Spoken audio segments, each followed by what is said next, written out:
Welcome to Gin and Tantra, Spirituality with a Twist. The podcast that takes Tantrism, Buddhism, Taoism, Sufism, Kabbalism, Shamanism, Chinese medicinism, and all of the other isms we've been influenced by, and blends them into a tall, crisp, cool cocktail your spirit has been longing for. I want you to get together. Now, isn't that refreshing? I want you to get together.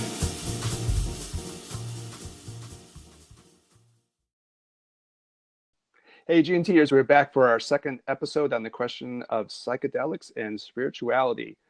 We had ended at the point in the first one of talking about the Buddhist three-part division of good, bad, and neutral. And we're kind of applying that to this question. The good, bad, and neutral thing is based on how anything affects a person psychologically or spiritually. Those things that kind of help people advance forward are good. Those things that maybe are negative for people are bad. And you have a whole bunch of things that are kind of neutral that can go in either direction. And I that was kind of an interesting thing for me, Daniel, because I kind of ended at the point where I was like, yeah, this seems like a question of neutral to me, things that can go into either direction. And it got me kind of an interesting point, because what led into the discussion last time was we were talking about the criticisms from American Zen master Brad Warner, who's an author and creates a lot of content around Zen Buddhism, and he has a lot of criticisms. And I was like, okay, I hear what he's saying. I think everything he's saying has a certain validity to it, so I can hear him. He was talking about this doesn't take the place of meditation. It's not the same thing. There are questions of really having to have your mind in a clear state in order to be able to do things like Zen and other Buddhist practices. And he says, for him, his own experience, there are things that if you're using substances, it can detract from that. And like, I don't have a problem with any of that. When the Dalai Lama says it can create more delusions and illusions, I get that point.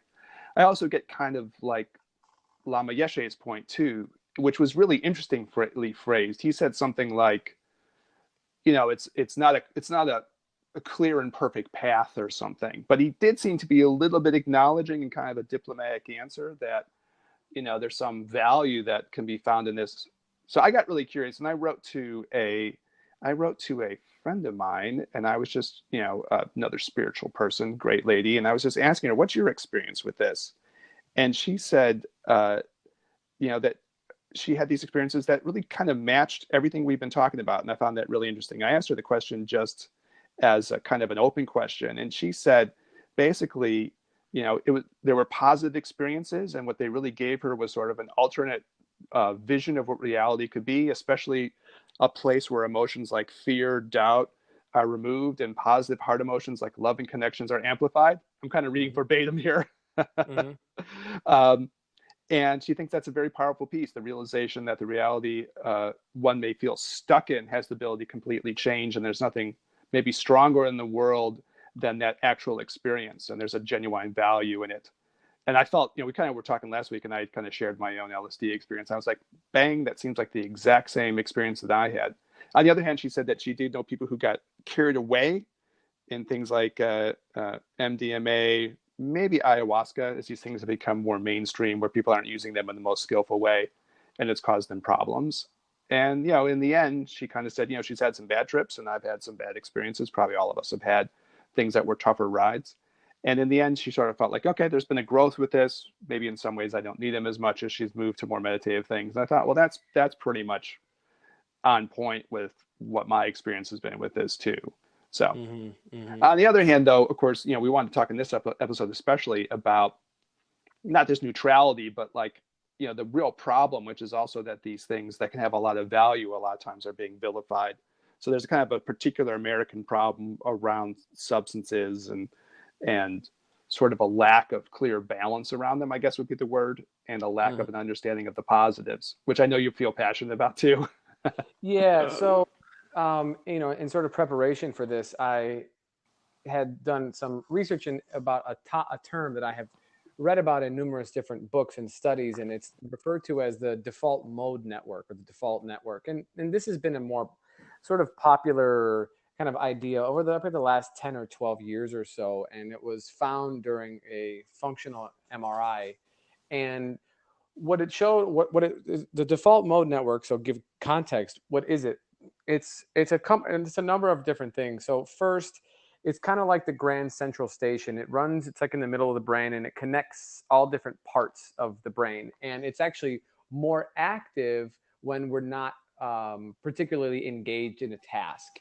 And so how these two things kind of coalesce is that as it's this great kind of connector, it connects all different sorts of things. So first, it'll connect like your more executive functions with things that are like older in terms of memory or emotions or something like that. It also connects with physical movement to reason, like all sorts of different aspects of the brain. And I'm certainly not a neurologist or a neuropsych person, but this is roughly kind of what you could consider what it is. And then other things that it does, it sort of helps to identify like who we are. It helps with our own individual story, right? A sense of self, I guess, right? Absolutely. In a smaller sense. Yeah. Okay, cool. Well, yeah, I get it. Be on a larger sense of self because it does work with memory. So it is kind of that reinforcing aspect. So it's involved in the sense of self, and it's also involved in like what they call time travel, meaning it's in charge of helping to connect memories. It's also helped to connect thoughts of moving towards in the future, so possibilities. It also does something really cool, which is it helps to imagine states of mind. So meaning that like you can imagine what it's like to be in someone else's state of mind, right? And how this is useful is that it's helpful for empathy and understanding and communication with people. Oh, that almost sounds like it's tied into like these mirror neurons concept. I guess we could get some people on to talk about that ultimately on the show. That's one of the goals, but it sounds like it's a little hooked up to that too, maybe. Okay, cool. Yeah, so it has a number of different functions to it, but it's really most active when we are not focusing on something. And so meditation is one of the things that directly kind of works on this thing in particular, and because we are focused on something when you're in meditation, right? Or a number of things, or depending on the meditation. And gotcha. so yeah, it sort of tunes it down. And so that what ends up happening is that we have new pathways then that are able to happen more naturally, right? And so we're able to kind of transcend some of these pathways that are really habituated. And so when people have these kind of like deep connections, right? That feelings of like insight, or that like you have this like new way of thinking about something, or you're able to overcome some fear, it's because that network is dampened. And that dampening can come from meditation. It can also come from, and here's the dinger, psychedelics. I could hear the drum roll coming right here's there. The drum roll, right? And that's the really one of the main points that they found in numerous studies. I mean, and the book that talks about this a lot is Michael Pollan's book, How to Change Your Mind. They do functional MRIs with people who they give LSD and they give psilocybin and they inject them with it. They don't take it orally. They inject them and they put them right in the MRI machine. And, kudos to them for, taking a psychedelic, then going into a tube. You know what I mean? Yeah. Grip. But that's one of the things that it showed. And so when you have that, you're able to really reconnect aspects of the mind, right? We're going to move beyond just brain talk.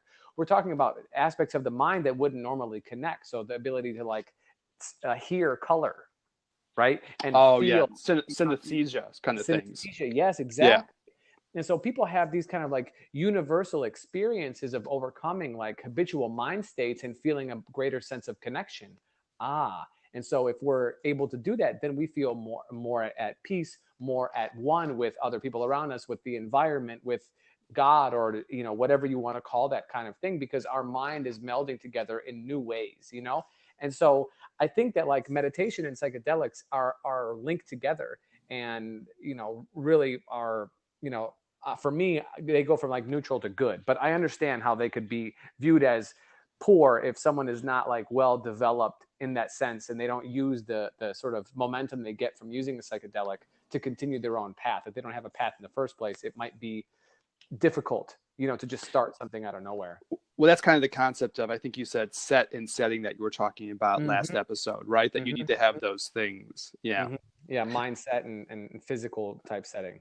I didn't bring this up last time, but we both studied with the great Tibetan teacher, Lama Gelek Rinpoche. And he has a funny anecdote. He shares it in multiple places. I couldn't find the exact thing. I know it's in some of the retreat manuals I was reading. It's in other spots. But I think when he was in India, someone sort of slipped him some bong. So he didn't even know he was going to be doing it. And he kind of told it as kind of an anecdotal story. I don't think he was making an opinion one way or the other, but he was just sharing it. And I heard him talk about it in person, and I read about it too, because he was occasionally throw it out to people. I think he was understanding his Western students on this point, you know? Mm-hmm.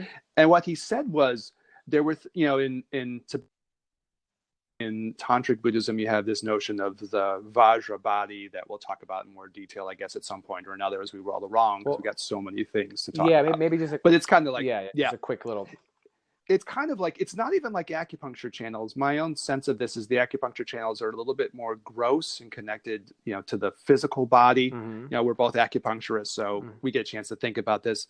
The Vajra body seems to be a more subtle phenomenon. It's kind of how the Tibetans talk about chakras too, which I guess this could sound like a hokey subject matter to some people, the way it's sometimes talked about in the States, but it isn't, you know, and there's a way in which it kind of directs more with how the mind and the body interact.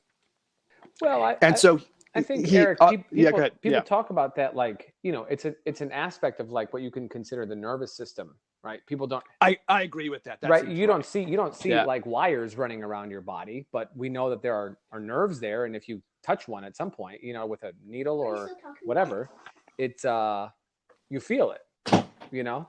Yeah. And I kind of have the sense that, you know, the meditations on the Vajra body are kind of a software way of visualizing what's going on within the hardware too. You know, that you have this tool that you use as a visualization, and it just allows you to tap in the same way. You know, we could talk about this way as 21st century Americans. It's like your user app or something. Yes, you know? Yes, absolutely. Yeah. So, so it's a great thing. It's a great part of Tantric Buddhism, and you know, we'll talk about it for sure.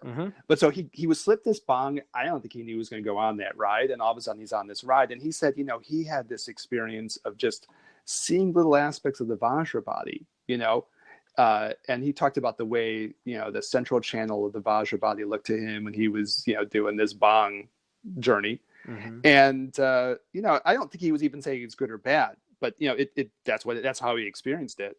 And then, you know, that's set and setting. You know, he was in a position where he could do something like that because he had built up the experiences that could tap into that thing for him. Right. The other thing that massively strikes me about, you know, everything you were sharing is, okay, first off, it matches my experience too. You know, you do a psychedelic, it kind of opens up this possibility of seeing the world in a new way. And that's what I was kind of getting from the other person I was sharing her experience too. So that seems genuinely subjectively real. So that's cool.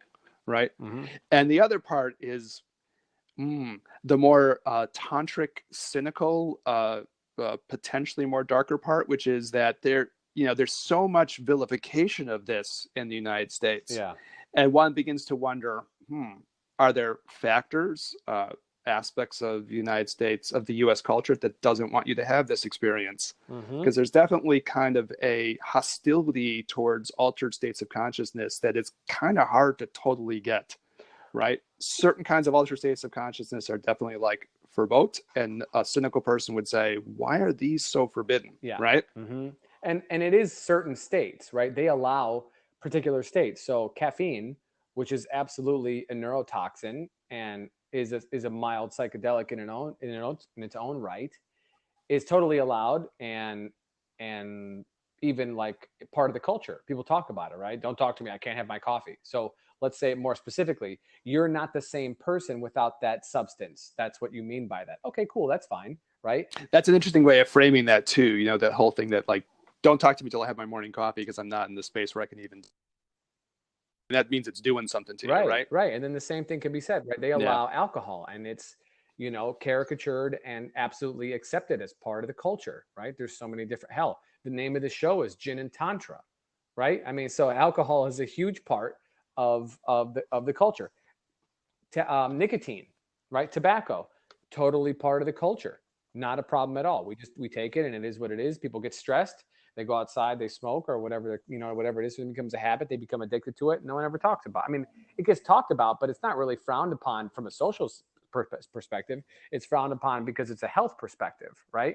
And there's other things. Sugar, you know, sugar has effects on the brain and on the mind. Absolutely.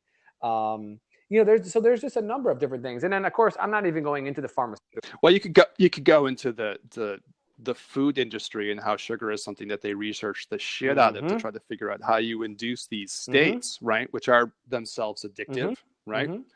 If you're, I know I was talking with somebody who's, you know, one of the scientists I know who came from outside the States, so a guy from Europe, and when he first saw these food journals, he was like, "What in the hell is this?" You know, as a scientist, he's like, "This is science? We're just trying to figure out how to addict rats to different combinations of like dosages of sugar, and then how that translates into humans? That's insane." Yeah. So those are accepted ways of altering consciousness, Absolutely. right? And then the other one that's probably the you know, elephant in the room is pharmaceuticals. Yeah. I mean, that's that's clear. It's clear. I mean, I'm not even going to talk about methadone, you know, because that's a different kind of, you know, it's a heroin, it's an opioid based thing. But you know, there's pain pills, and there's all sorts of stuff, psych meds and things like that, and they have a half-life to them, so they're controllable, right? And so they're acceptable because they're going to run out at some point. And I have personally never heard of somebody taking an Ambien, right, and having an amazing dream that changes their life. You know what I mean? I know, personally know people who've taken an Ambien and jumped off a building and died, right? But Ambien is still prescribed regularly, you know. So a couple of people who have a bad trip on acid in the 50s, and all of a sudden now it's a Schedule 1, right? But that's part of the whole interesting thing, because there's a, you know, one of the things we want to talk about here too. Well, let's double all this around. Yeah.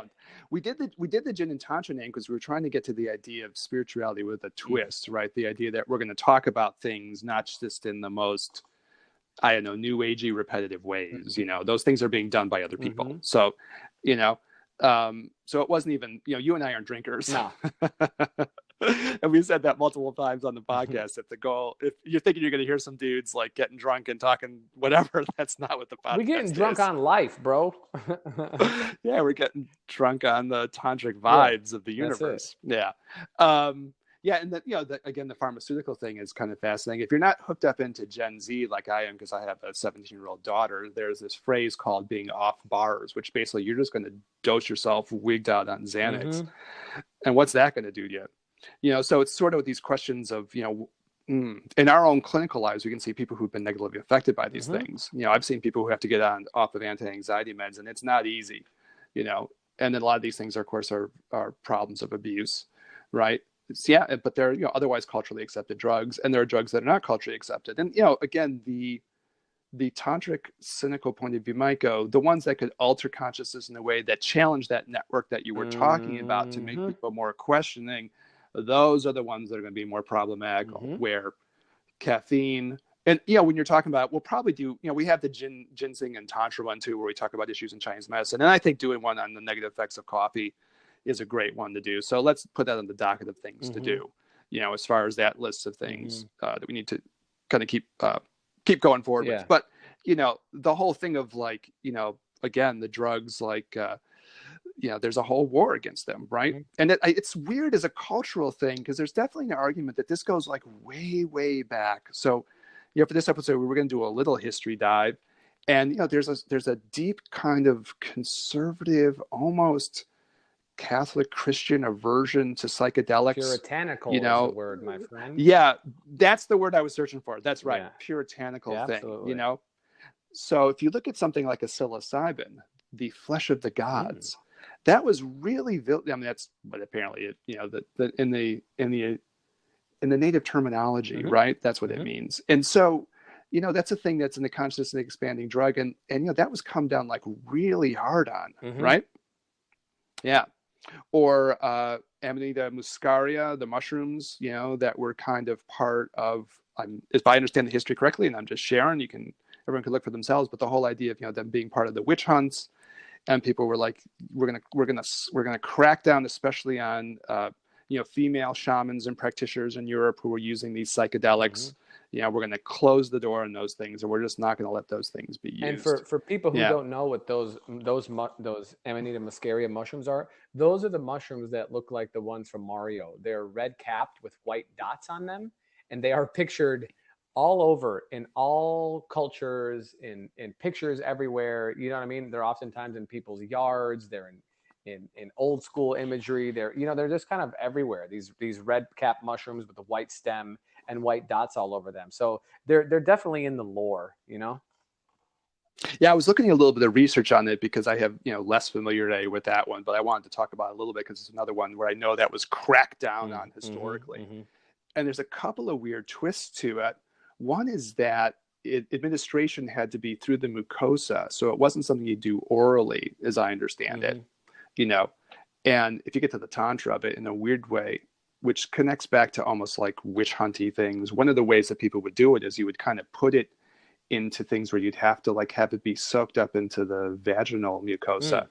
And so there was sort of like a broom thing. And I've heard people talk about like that's the association of witches and brooms, because there was this way of administering this psychedelic for consciousness expanding purposes, and all those imagery got tossed together. And again, when there was this kind of, negative backlash against these parts of shamanic culture in Europe, those things got kind of shot down in these major ways. But it's part of the reason why the brooms and the witches are kind of tied together. And I was like, that's eye-opening. I never heard that little bit of factoid I've before. Never heard of that. Yeah. Another kind of interesting sort of thing is that the way in which they say mushrooms work is that like they work. So the herbs work in the body as they do in nature. Generally that's how they work, right?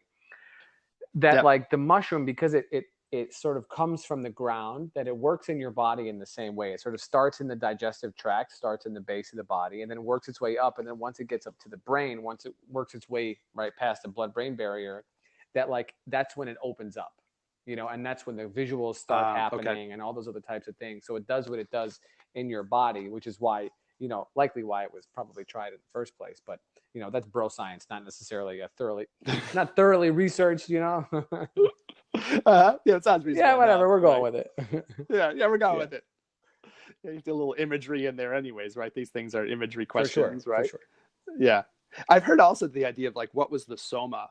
And that's one of the things that maybe people talk about soma. So I thought we'd throw that out there too. But there's speculation. And that was funny because I was looking into it and they were talking about maybe it's Amanita muscaria, maybe it's psilocybin, maybe it's even ephedra, which I had never heard before. But, our TCM listeners would be like, and it does say that that's a conscious altering thing too. So I thought, that's all kind of interesting, right? I don't have a deep thought, and maybe you have an opinion, maybe you don't. Do you have a deep thought on the difference between like a psilocybin and an Amanita muscaria in terms of like what that does to people? Just to throw that out. Amanita is far more potent. You need much less, and it can be lethal actually. Whereas psilocybin, I don't know anybody who's died from psilocybin, and I know people who've taken very large amounts. Whereas people who I know, Amanita folks, the dosage is much smaller, and they are far more careful than they normally would be. Do you have a feeling for the difference between that and like an ayahuasca experience? Are those similar kinds of spiritual things, or is that hard to talk about? No, I can talk about it. I mean, I've worked with both of them in various settings, and I could say that like, depending on, it's dose dependent, right? And it's setting dependent, but let's assume that, the setting is a relatively safe place and the dose is tolerable for the person, right? So enough to kind of get their default mode network to kind of calm down and to allow for new connectivities within the brain and the mind, and to have these sort of, transcendent experiences. They can be similar in that both of them can bring up, they call it like the dark side of the medicine. And it's how they refer to it when you're using it in that way. It's a medicine because it's really helping you in a sense. So you can have it where you experience, sort of more difficult mental states, right? You see things that are hard to handle, aspects of your personality, of your psyche that, you often avoid or try not to put much light on because it's hard to deal with. It comes up, and that can do it for both of them. That's true in meditation too, though. If you do longer meditation retreats, I know like day 2 or 3 of any retreat I'm going to do, I'm going to have like a little dark night of the soul day where whatever the freaky shit that's going on in my mind at that time will come like pouring out. It took a little experience to even know like, day 2 or 3, this is going to happen, and then it starts to smooth out. I'm not making like a total analogy, but there's definitely a meditative. Oh yeah, no, without a doubt. Sure. I agree. From personal experience, I could say that's definitely the case. So that this is there, but then after you sort of wake your way through. So ayahuasca is definitely going to cause you to purge more, than psilocybin will, and that could be from any orifices, or Okay. you Yeah. know, Yeah. or it could be crying, it could be laughter. And I've seen, people who use psilocybin, it's generally crying or laughter or, temperature fluctuations, usually as that form of purgation. They both have visuals, for sure, but the lessons. So you're talking psilocybin and ayahuasca now, Uh-huh, right? uh-huh. You're not talking about the, okay. Yeah, Yeah. and so the lessons are they can be quite similar, but because they're different herbs, they have different personalities. That's the best way that I could really explain it. So it would be like getting a life lesson from your stern, loving grandmother versus getting a life lesson from your very wise uncle. You know, it's Gotcha. it's Uh-huh. it's kind of somewhere along those lines. You might get similar messages depending on your intention, right, and why it is that you're using it. But the way in which it's going to come is likely going to vary, and how it's feeling to you is going to vary. So, yeah, I suggest, So the ayahuasca though, because it's a much more like, it's much more of an attacking experience, right? yes. There's a little bit more of a confront part of it, and you're going to have more physical sensations that are going to be more dramatic. Mhm. That's much more like a vision questy kind of a thing. They both can function that way. But to be fair to say, when you do ayahuasca, you're going on a vision quest, right? Well, when you're doing mushrooms, you are as well, you know, I for guess sure. that's If you, true. Yeah, I yeah. think Mhm. people take mushrooms in like a party setting or something like that. But if you really, the thing is, when people take ayahuasca, for the most part, they're preparing. And if they're working with a good shaman, and for anybody who's listening to this, if you are looking for tips on how to prepare, you could certainly reach out and send me an email. I'll be glad to kind of give you some pointers. But you're preparing to do that. It's like if you're going on a meditation retreat, you're probably going to start preparing a few days or a week beforehand. Hopefully you have the time to do that in your life. You might change your diet a little bit, or, stop doing this something or start Yeah, doing, because you're getting yourself ready to do that. And I think most people take mushrooms, or, psilocybin, or, as, most people call it, shrooms or boomers, is like some of the, kind of some of the kid names of things, right? They yeah, just yeah. sort of take it kind of willy-nilly. Oh, we're going out to a party. Oh, we're going to go hang out in a park. Or we're going with our friends, but like there's not really the idea that like this is a very sort of special thing.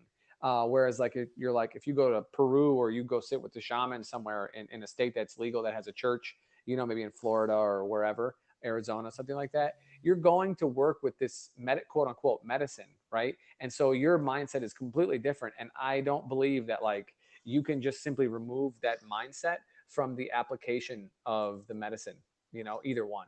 So what I hear you saying about the psilocybin thing would be that you really can use that in more of a spiritual journey kind A of hundred way, percent. and it just takes the set and setting to kind of bring up the quality of that Yes. experience. When you're taking, and for the most part, when you're using ayahuasca, and there's different traditions, so the Santo Daime Church, they have the light, they keep the lights on, and they dance and they play music, and they try to make it, about the uplifting kind of thing. But most traditions, you generally do it in the dark, and there's people playing Mm. music and singing. That's generally how it's done, because you are to Okay. sit with your stuff. So that's the ritual setting you were talking Yes, about last yes, episode yes, too. for sure. And Hmm. usually with psilocybin, and it's more of an active kind of a thing. You're doing something with your friends, or you're going for a walk. But if you just kind of hang out in a smaller area, and you force yourself not to be distracted by whatever it is that you are going to be distracted by, right? If you're watching a movie or something like that, it's pulling your attention outside, and taking your attention away from really what the medicine is trying to work in within you, and help you see. But if you're not looking at it, then it's not going to have those kinds of effects. So if you're just going to go hang out at a house party, and you take a handful of mushrooms, it's going to be certainly different than if you're sitting with a couple close friends in a cabin, in northern Michigan, on a beautiful day, and you're taking a handful of mushrooms, and you're going to sit there and really talk to each other, and have great connection and see what comes up. That's a very different setting. That sounds like an autobiographical tale. Mm-hmm. It might be. Yeah. So I don't know, just to kind of pull this part all together, did you have a feeling about how the Amanita muscaria fit into that sort of trio of Amanita things? muscaria, I'm not sure. from what I have been told, uh, is Uh-huh. on the same par, but it's more potent. So everything is Okay. amplified. Yeah, yeah, yeah. Are there like major shamanistic groups in the States who kind of use that one? Oh yeah, Or is that yeah. not... I don't know. I don't Okay. know any off. I don't know any off the top of my head. I'm not that well versed in every tradition and what they use. I know some traditions use ayahuasca, some traditions use peyote, some traditions use psilocybin, some traditions use San Pedro. So, you know, there's all, and that's within the states somewhere. You know, as they legally, of course. I would never say anything that is illegal. These are legal religious practitioners that have license from the federal and state governments to do this. They have churches. So it's part of their religious practice. Well, that's basically the point that you're making the whole way through. You're talking about this as a spiritual path and set of experiences, right? Not just as something you just doing on the weekend. Correct. You know, not to vilify that or anything, fine. but that's not the point. Right. Of this. Right. Yeah. So I guess that gets to the deep part, you know, of, okay, why such hostility then is an interesting tantric question. You know, is there sort of a way of wanting to shut down access to altered states of consciousness that might push people in other directions? And that's one of the questions. So as I was looking at the criminalization of this, it is pretty interesting. You know, again, you know, it's one of these things. Back in the Nixon administration, there was, you know, one of the people within that administration, Ehrlichman, so you have this incredibly reactionary part of the American government tradition, right? And there was sort of this idea that, well, let's vilify and criminalize the things in the groups of people that are causing us problems, right? So if we're having trouble with the African American community, the Black community, well, let's criminalize heroin, and that's your effect, right? At the time, and apparently these were like open discussions, you know, like just. You could hear them on the tapes, I suppose, you know, if that part you could access. And then I think the other part was let's make sure that we deal with our hippie adversaries by criminalizing the things that they're into. So there definitely is there's a darker undercurrent to that, you know, in the initial start of the whole idea of an American war on drugs, as I understand the history, you know. But was kind of amazing to me is even if you go as you go forward, like anything that was too consciousness altering had a tendency of getting kind of slapped down. And again, I'm not pretending to be a historian of this, but I just, you know, got curious, right, for the episode. So there, even with go ahead. There's a really great TED Talk that was banned and therefore made it even more popular by an author from the name Graham Hancock, and the TED Talk is called. Oh yeah, he's a big shooter in this whole area, right? Like, yeah, he's a big voice. A War on Consciousness, and it's a 20-minute talk just about this question right here: why? Why are these things banned? And so some of it went into what I mentioned earlier about these sort of like problem-solving states, even on nicotine or caffeine, or still in your relatively normal state. You're not that far outside of your personality. That's like kind of clinically shown with that too. That's interesting. Okay, so with the network that you're talking about, that doesn't alter that too much. Nope. That's fascinating. And that makes the inquiring mind go. And they've shown some recent studies in the last like 3 years have shown that increased activity in the default mode network are directly linked to increased feelings of anxiety and depression. Oh, wouldn't that pass me one more time? Yeah. So people who exhibit symptoms of anxiety and depression also have increased levels of activity in their default mode, in their default network. Oh, that's interesting too. That opens up a whole nother way that meditation actually deals with that question of like subjective unhappiness, right? Yeah.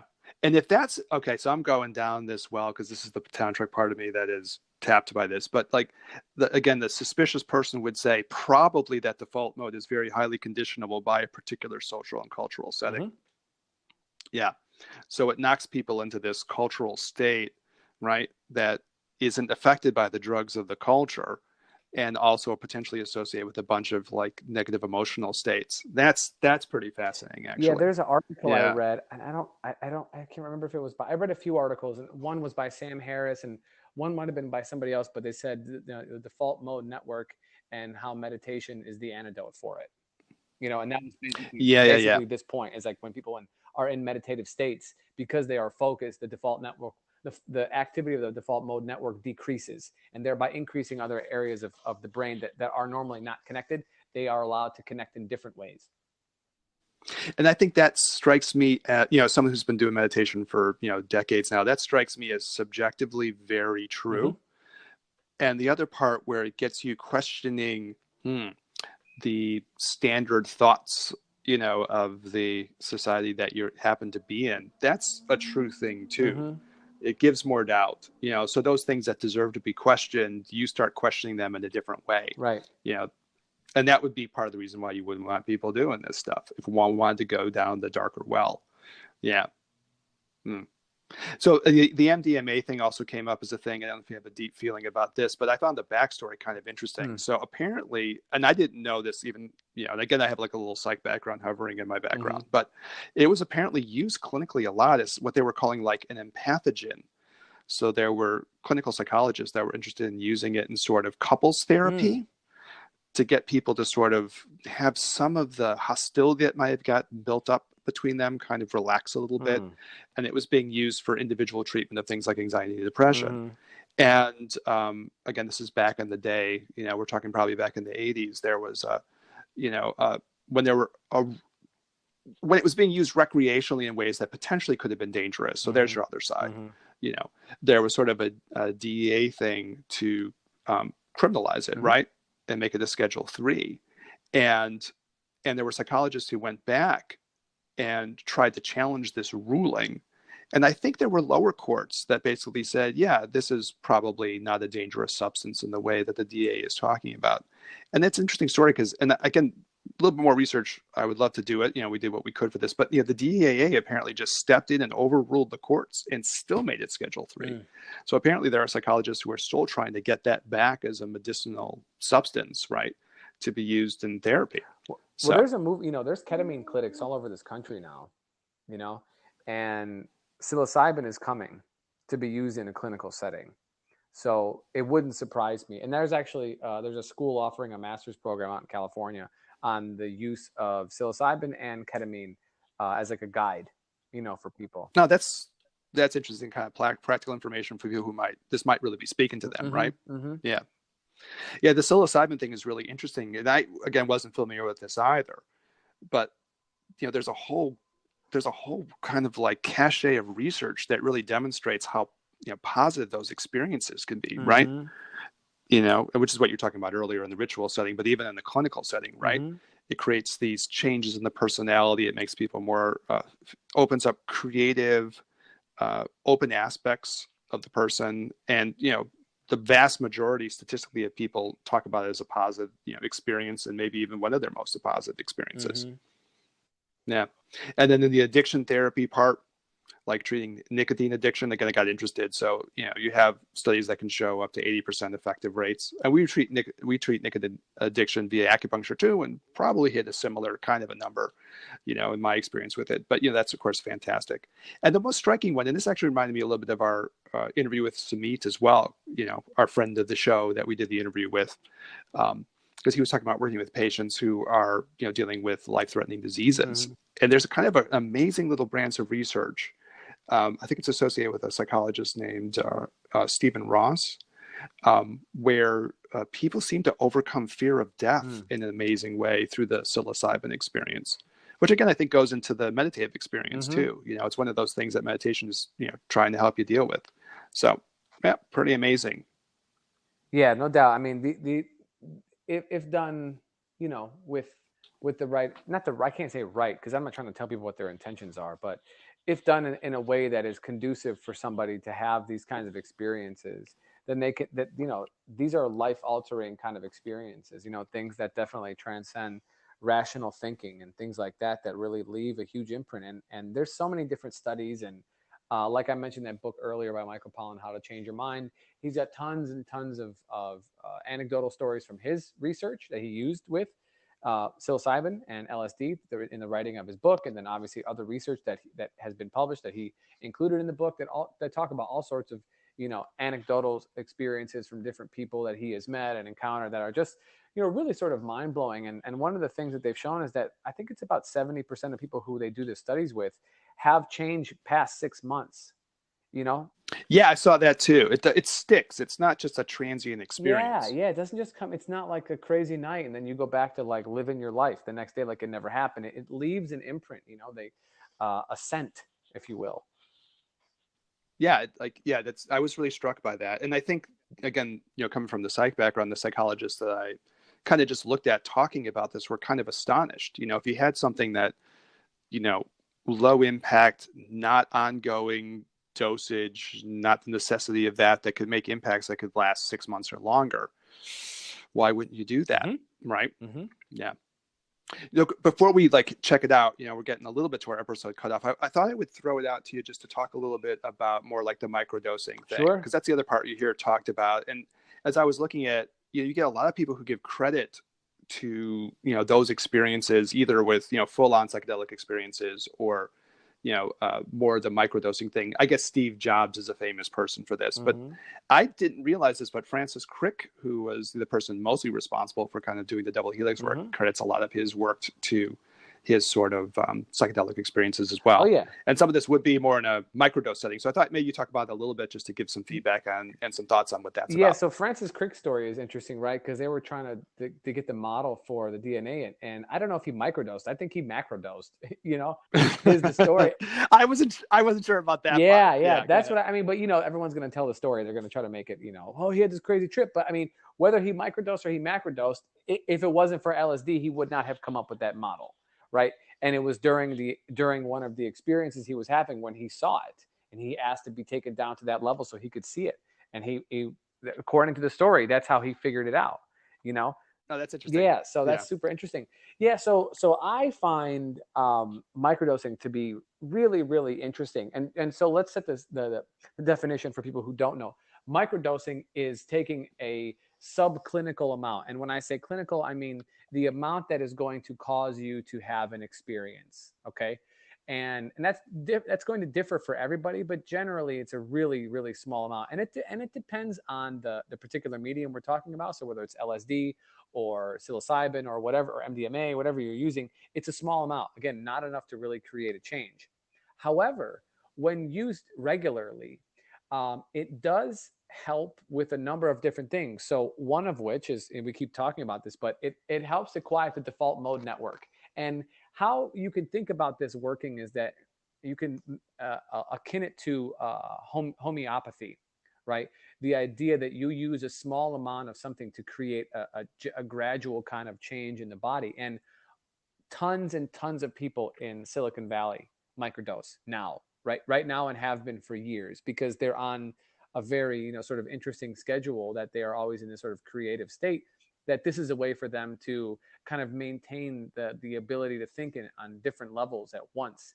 And it's accredited to tons of different programmings and softwares and things like that people have given credit for. Really, they've said it's because of microdosing. And so it's going to be used, I believe, more and more for people with depression and anxiety, because it can help to sort of stabilize some of these mood swings or whatever, because of its building up in the body, right? And the way that it makes subtle changes. And because every time you take something, there's a little bit of that voice that's part of that medicine, right? And these things are used as medicine in cultures all around the world forever, really. As long as humans have been eating foods and eating plants, we've been eating herbs and medicine simultaneously. And so you have this kind of like voice echoing in yourself on a regular basis. And there's tons and tons of anecdotal studies that are out there. And actually, there's even applications you could download on your phone. I know Paul Stamets has one, and he's collecting research on people who are microdosing psilocybin, and he wants to make it a more professional study. And so I forgot the name of the app, but I'm sure if you looked it up on Google, look up Google like psilocybin case study app, and it pop up. Hey, Daniel, just so I can get it. So when you're talking about the voice, are you talking about the voice of the default mode network? Or are you talking about the voice of the actual substance itself that's stepping in to challenge that default mode network? Yes. Okay. And so you're able so that helps with neuroplasticity, right? Which is one of the big things that the functional MRIs have shown with people who are getting checked when they're when they're microdosing, right? Is that the brain is able to create new pathways on a more regular basis, Now, how does it work exactly? You know, like I don't know. It's not enough to do very much. You know, you're not like tripping. You're not sitting here taking a little, you know, a quarter gram. Not that's a lot. A tenth of a gram of psilocybin or something, and eating it before you go to work or something like that. But you do it on whatever schedule you do it on, and it does have it has a cumulative effect. And if you combine it with some other things, then it can really help with, you know, neurogenesis is the one they're talking about. And if you're able to create new pathways in the brain, that literally is changing the way that you can think, right? Changes your capacity to think. And then now you have a little bit more control or more ability to have control over whatever it is that might be ailing you. It's not a cure-all, but it's shown, it hasn't shown any negative side effects yet. Well, I'm really fascinated, you know, as we're getting towards the end of the episode, but I have to say I'm really fascinated by this whole concept of default mode network. So it's cool that you brought that into this whole conversation. And, you know, when you look at it as like, you know, we're clinicians as well as doing this, and, you know, looking at the stats, if I understand it right, there's like 25% to 30% of the American female population is on antidepressants. 10% is on anti-anxiety meds, you know, just as the beginning of a set of numbers, right? And, you know, we see that in our patients, and we see that in, you know, people that we know. And I think the way that connects back to this concept of this default mode network and how that is potentially being medicalized, maybe in a pharmaceutical way, as opposed to other ways that might challenge that in different ways. I mean, that's pretty fascinating, actually. And it certainly does seem like, on a subjective level, if I think back at it, what did my little LSD experience do? What it just made me see that the way that my mind traditionally, habitually operated wasn't the only way it could operate, you know? And that's a default mode network thing. So I think that's really fascinating, right? Yeah. And if you have things that can challenge that in a more subtle way over time, in a way that's safe, that's an interesting idea. Yeah, it's definitely a thing. You know, I don't know. It's like, people study for, you know, years and years, things to make them feel more connected to their environment and to people around them. And it's literally within us to do that. You know, like we have the capability, but we just have to transcend our own particular limitations. And some of them are literally physical, right? So you can tell yourself positive things all the time, but until you create new pathways to help you see things in a different way, those affirmations aren't going to stick. Or until maybe you have the initial breakthrough moment where you can see, wait a minute, my mind doesn't always have to be this way. And that is, again, from my own little bit of experience, but that's a very strong meditative experience. That is one of the meditative experiences for sure. I mean, there's other things meditation is doing, but one of the things it's doing for sure is like that as well. My mind doesn't have to be this way, you know. And of course, there's tons of meditation techniques to induce that experience, but that's certainly part of it. Yeah. Well, I mean, it's awesome. Yeah. It's good. We could talk about it for a long time, but I think we did a good job with it, right? And I think it's really, that whole idea is, you know, a DMN, a default mode network. That's something that we'll bring up probably in future episodes, I would think, because that's a useful concept for sure. Yeah. I'd like to really kind of get into it from a meditative perspective. So I think that's worth doing some research on, you know. And we do have plans to have on people who are some neuropsych people too. Yeah. So that's a standing plan as well. And the only hope for that is that they don't completely poke holes in all of my arguments. Just my ego couldn't take it. Well, you know, what's funny about that whole thing is, I like to be intellectually honest, but I also can realize that, like, there's going to be a diversity of scientific opinion. That's and, right. You know, I'm willing to gravitate towards the ones. That's right. Yeah, I feel better now. that vibe with my shit. That's right. I mean, leave me in my echo chamber. All right. Okay, I guess I'll let you do the outro, Daniel. Yeah. You're our outro person. No, thanks a lot, man. It's a good conversation. Yeah, for sure. Thanks for sharing your thoughts and wisdoms on this. Absolutely. Yeah. Well, thank you everybody for listening. This was a fun conversation, as all of them are. So we do appreciate everybody tuning in. And for Eric, this is Daniel. Just wanted to say thank you, and we'll see you again on the next episode of Gin and Tantra. Peace.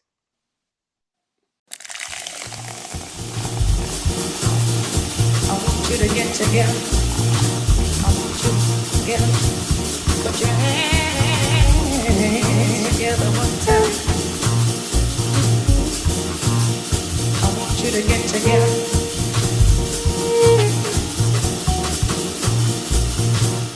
want you to get together.